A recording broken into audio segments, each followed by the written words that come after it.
NMMS ಪರೀಕ್ಷಾ ತಯಾರಿ ನಡೆಸುತ್ತಿರುವಂತಹ ಎಲ್ಲ 8ನೇ ತರಗತಿ ವಿದ್ಯಾರ್ಥಿ ಮಿತ್ರರೇ, ಎಲ್ಲರಿಗೂ ನಮಸ್ಕಾರ. ಪೇಪರ್ 2 ಸ್ಯಾಟ್ ಪ್ರಶ್ನೆ ಪತ್ರಿಕೆ ಬಿಡಿಸ್ತಾ ಇದ್ವಿ. ಅದರಲ್ಲೂ ವಿಶೇಷವಾಗಿ ವಿಜ್ಞಾನದ ಪ್ರಶ್ನೆ ಪತ್ರಿಕೆ ಬಿಡಿಸ್ತಾ ಇದ್ವಿ.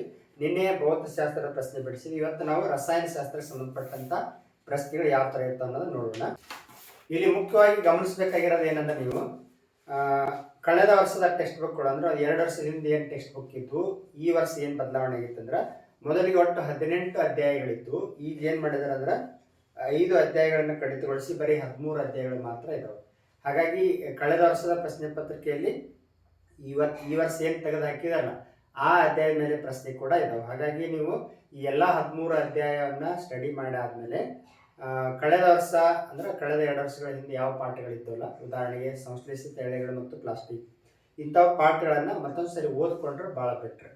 ಇದರ ಟೆಕ್ಸ್ಟ್ ಬುಕ್ನಾಗ ಕೇಳಬೇಕಂತ ಏನಿಲ್ಲ ಅವರು. ಇದು ಸ್ಪರ್ಧಾತ್ಮಕ ಪರೀಕ್ಷೆ ಆಗಿರೋದ್ರಿಂದ ನಿಮ್ಮ ಹಳೆಯ ಟೆಕ್ಸ್ಟ್ ಬುಕ್ನಾಗ ಏನು ಸಿಲೆಬಸ್ಸು ಅದ್ರ ಮೇಲೆ ಕೂಡ ಪ್ರಶ್ನೆ ಕೇಳ್ಬೋದು. ಅವು ಭಾಳ 4-5 ಪಾಠ ಅಷ್ಟ ಅದಾವು.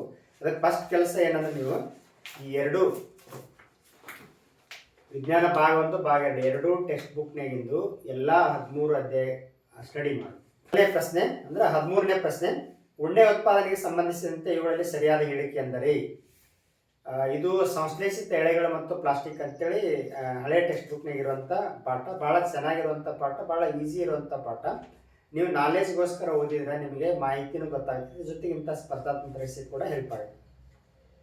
The appropriate statement related to production of wool in the following is. ಯಾವ್ದು ಸರಿ ಉತ್ತರ ಆಗುತ್ತಂದ್ರೆ ಆಪ್ಷನ್ ಬಿ ಕರೆಕ್ಟ್ ಆಗುತ್ತೆ ನೋಡಿ. ಉತ್ತಮ ಗುಣಮಟ್ಟದ ಉಣ್ಣೆಗಾಗಿ ಪಂಜಾಬ್ನ ಲೋಹಿ ತಳಿಗಳನ್ನು ಆಯ್ಕೆಯ ತಳೀಕರಣದಿಂದ ಆರಿಸುವರು. ಇದು ಸರಿಯಾದ ಉತ್ತರ. ಪ್ರಣಾಳ ಎಕ್ಸ್ ಮತ್ತು ವಾಯ್ಗಳಲ್ಲಿ 2 ಪ್ರತ್ಯೇಕ ಬಣ್ಣರಹಿತ ದ್ರಾವಣಗಳಿವೆ. ಎರಡನ್ನು ಮಿಶ್ರ ಮಾಡಿದಾಗ ಗುಲಾಬಿ ಬಣ್ಣ ಉಂಟಾಗುತ್ತದೆ. ಹಾಗಾದರೆ ಎಕ್ಸ್ ಮತ್ತು ವಾಯ್ಗಳು ಕ್ರಮವಾಗಿ. The test tubes X and Y have 2 separate colourless solutions. Pink colour is obtained when both are mixed. So X and Y are respectively. ಇದು ಭಾಳ ಸಿಂಪಲ್ ಪ್ರಶ್ನೆ. ಯಾವುದಾಗುತ್ತೆ ಅಂದರೆ ಅಮೋನಿಯಂ ಹೈಡ್ರಾಕ್ಸೈಡ್ ಮತ್ತು ಪಿನಾಪ್ತಲೀನ್. ನಿಮಗೆ ಮುಂದೆ PUC ಸೈನ್ಸು ಡಿಗ್ರಿ ಮಾಡ್ತಾ ಹೋದಾಗಲೂ ಕೂಡ ಇದ್ರ ಬಗ್ಗೆ ಡೀಟೇಲ್ ಸ್ಟಡಿ ಐತಿ. ಅಮೋನಿಯಂ ಹೈಡ್ರಾಕ್ಸೈಡ್ ಮತ್ತು ಪಿನಾಪ್ತಲಿನ್ ದ್ರಾವಣವನ್ನು ಮಿಕ್ಸ್ ಮಾಡಿದಾಗ ನಮಗೆ ಪಿಂಕ್ ಕಲರ್ ಇದು ಬರ್ತದೆ ನಮಗೆ ಸೊಲ್ಯೂಷನ್. ಹಾಗಾಗಿ ಸರಿ ಉತ್ತರ ಯಾವುದು? ಆಪ್ಷನ್ ಸಿ, ಅಮೋನಿಯಂ ಹೈಡ್ರಾಕ್ಸೈಡ್ ಮತ್ತು ಪಿನಾಪ್ತಲಿನ್ ಸರಿಯಾದ ಉತ್ತರ. ಇನ್ನು 15ನೇ ಪ್ರಶ್ನೆ, ಕಾಪರ್ ಸಲ್ಫೇಟ್ ಹರಳುಗಳನ್ನು ಪ್ರಮಾಣವೊಂದರಲ್ಲಿ ಕಾಯಿಸಿದಾಗ ನೀಲಿ ಬಣ್ಣವು ಬಿಳಿಯಾಗಿ ಬದಲಾಗಿದೆ. ಇದು when copper sulphate crystals are heated in a test tube blue colour changes to white. This is. ಇದು ಯಾವ ಬದಲಾವಣೆ ಅಂತ ಕೇಳಿದಾರ. ಸರಿ ಉತ್ತರ ಯಾವ್ದಾಗತ್ತಂದ್ರೆ chemical change can be reversible. ಅಂದ್ರೆ ಪರಾವರ್ತ್ಯಗೊಳಿಸಬಲ್ಲ ರಾಸಾಯನಿಕ ಬದಲಾವಣೆ ಅಂತ ಅರ್ಥ. ಅಂದ್ರೆ ಕಾಪರ್ ಸಲ್ಫೇಟ್ ಹರಳನ್ನ ಪ್ರಮಾಣದಲ್ಲಿ ಕಾಯಿಸಿದಾಗ ನೀಲಿ ಬಣ್ಣ ಬಿಳಿಯಾಗಿ ಬದಲಾಗ್ತತಿ. ಇದು reversible process, reversible chemical reaction ಅಂತ ಯಾಕೆ ಹೇಳ್ತಂದ್ರೆ, ಕಾಪರ್ ಸಲ್ಫೇಟ್ ಹರಳನ್ನ ಪ್ರಮಾಣದಲ್ಲಿ ಕಾಯಿಸಿದಾಗ ನೀಲಿ ಬಣ್ಣ ಬಿಳಿ ಆಕೈತಿ. ವಾಪಸ್ ನೀವು ವಾಟರ್ ಹಾಕಿದಾಗ, ನೀರು ಹಾಕಿದಾಗ ಅದು ಏನಾಗತ್ತಂದ್ರೆ ಮತ್ತು ವಾಪಸ್ ಅದು ಏನಾಕೈತಿ, ನೀಲಿ ಬಣ್ಣಕ್ಕೆ ತಿರುಗ್ತೈತಿ. ಹಾಗಾಗಿ ಇದು ರಿವರ್ಸಿಬಲ್ ಕೆಮಿಕಲ್ ಚೇಂಜ್, ಪರಾವರ್ತ್ಯಗೊಳಿಸಬಲ್ಲ ರಾಸಾಯನಿಕ ಬದಲಾವಣೆ.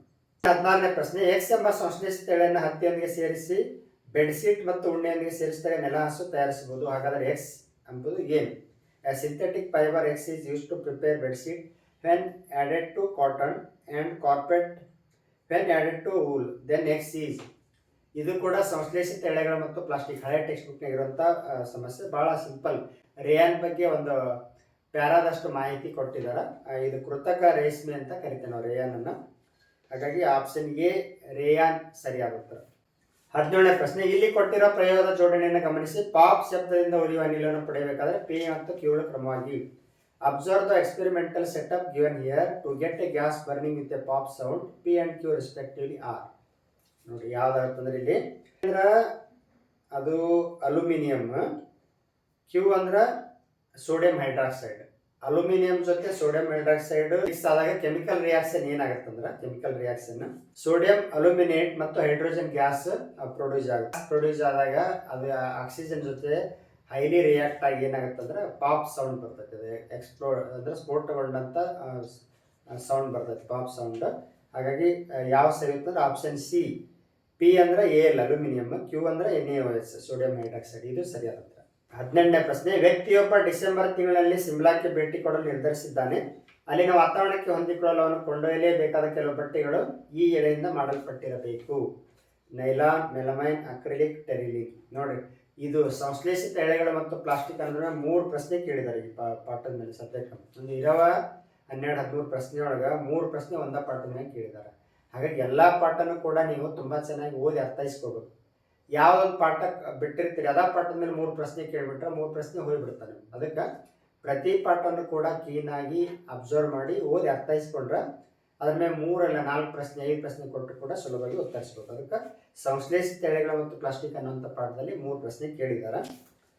ಈ ಸರಿ ನಿಮಗೆ ಆ ಪಾಠ ಇಲ್ಲ, ಆದರೂ ಕೂಡ ಓದ್ಕೊರಿ. ಕರೆಕ್ಟ್ಲಿ ಶಿಮ್ಲಾಕ್ಕೆ ಹೋಗೋದಂದ್ರೆ ಶಿಮ್ಲಾದಲ್ಲಿ ತುಂಬ ಚಳಿ ಇರ್ತೈತಿ. ಅಲ್ಲಿನ ವಾತಾವರಣಕ್ಕೆ ಹೊಂದ್ಕೊಳ್ಬೇಕಾದ್ರೆ ಕೆಲವು ಬಟ್ಟೆಗಳನ್ನ ಈ ಎಳೆಯಿಂದ ಮಾಡಲ್ಪಟ್ಟಿರ್ಬೇಕು. ಆಲ್ಮೋಸ್ಟ್ ನಮ್ಮ ಸ್ವೆಟರ್ಗಳು, ಶಾಲ್ಗಳು ಚಳಿಗಾಲದಲ್ಲಿ ಏನು ಧರಿಸ್ತವೆ ಅವು ಉಣ್ಣೆಯಿಂದ ಮಾಡಲ್ಪಟ್ಟಿರ್ತಾವೆ ಅಂತ ಅನಿಸಿದ್ರು ಕೂಡ ಅದ್ರ ಜೊತೆಗೆ ನಮಗೆ ಅಕ್ರಿಲಿಕ್ ಎಳೆಯನ್ನು ಅದರಲ್ಲಿ ಸೇರಿಸಿರ್ತಾರೆ.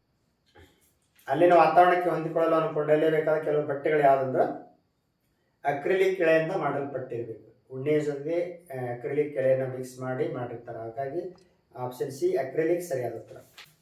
19ನೇ ಪ್ರಶ್ನೆ, ಇಲ್ಲಿ ತೋರಿಸಿರೋ ವಿದ್ಯುತ್ ಮಂಡಲದಲ್ಲಿ ಎಕ್ಸ್ ಭಾಗವನ್ನು ಕೊಟ್ಟಿರೋ ಆಯ್ಕೆಯಿಂದ ಬದಲಾಯಿಸಿ ಪರೀಕ್ಷಿಸಿದೆ. ಬಲ್ಬ್ ಬೆಳಗಲು ಸಹಾಯ ಮಾಡೋ ಸರಿಯಾದ ಆಯ್ಕೆ.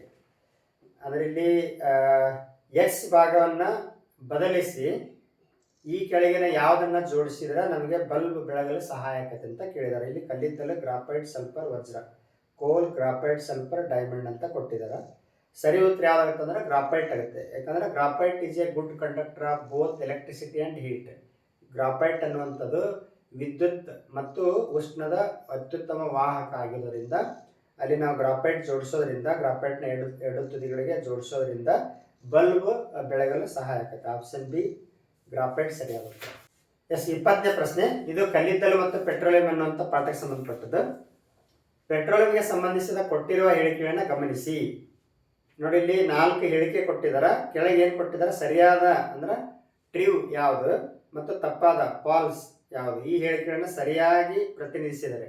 ಅಂದರೆ 1ನೇ ಹೇಳಿಕೆ ಟ್ರೂ ಇದ್ರೆ ಟಿ, 2ನೇ ಹೇಳಿಕೆ ಫಾಲ್ಸ್ ಇದ್ರೆ ಎಫ್, 2ನೇ ಹೇಳಿಕೆ ಟ್ರೂ ಇದ್ರೆ ಟಿ. ಹಿಂಗೆ ಅನುಕ್ರಮವಾಗಿ 1, 2, 3, 4 ಜೋಡಿಸಿದಾಗ 1ನೇ ಹೇಳಿಕೆ ಸರಿ, 2ನೇ ಹೇಳಿಕೆ ತಪ್ಪು, ಹಿಂಗೆ ಜೋಡಿಸಿದಾಗ ಯಾವ ಉತ್ತರ ಸರಿ ಆಕತಿ? T T, F T, T F, F T, ಈ ಥರ ಕೊಟ್ಟಿದ್ದಾರೆ. ಫಸ್ಟ್ ಒಂದು ನೋಡ್ರಿ, ಪೆಟ್ರೋಲಿಯಂನ ಘಟಕಗಳನ್ನು ಆಂಶಿಕ ಆಸವನದಿಂದ ಬೇರ್ಪಡಿಸುವರು. ಸರಿ ಇದೆ. 1ನೇದು ಟ್ರೂ. 2ನೇದು, ನಿಸರ್ಗದಲ್ಲಿ ಪೆಟ್ರೋಲಿಯಂ ಉತ್ಪತ್ತಿಯಾಗುವ ಪ್ರಕ್ರಿಯೆ ತುಂಬ ನಿಧಾನ. ನಿಮ್ಗೆ ಗೊತ್ತಿರುವಂಥ ಸಂಗತಿ, ಇದು ಕೂಡ ಸರಿ. ಪೆಟ್ರೋಲಿಯಂ ಉತ್ಪತ್ತಿಯಾಗುವಂಥ ಪ್ರಕ್ರಿಯೆ ಭಾಳ ಸ್ಲೋ ಪ್ರೊಸೆಸ್ ಅದು. 2ನೇದು ಕೂಡ ಏನಾಕತಿ? ಟ್ರೂ ಆಕತಿ, ಟಿ. ಇನ್ನು 3ನೇದು, ಪೆಟ್ರೋಲಿಯಂ ನಿಕ್ಷೇಪ ಪ್ರಕೃತಿಯಲ್ಲಿ ಹೇರಳವಾಗಿ ದೊರೆಯುತ್ತದೆ. ನೋಡಿ, ಪೆಟ್ರೋಲಿಯಂ ನಿಕ್ಷೇಪ ಪ್ರಕೃತಿಯಲ್ಲಿ ಹೇರಳವಾಗಿ ದೊರೆಯೋದಿಲ್ಲ, ಇದು ತಪ್ಪು ಹೇಳಿಕೆ. ಹಾಗಾಗಿ 3rd ಒನ್ ಏನು? ಫಾಲ್ಸ್.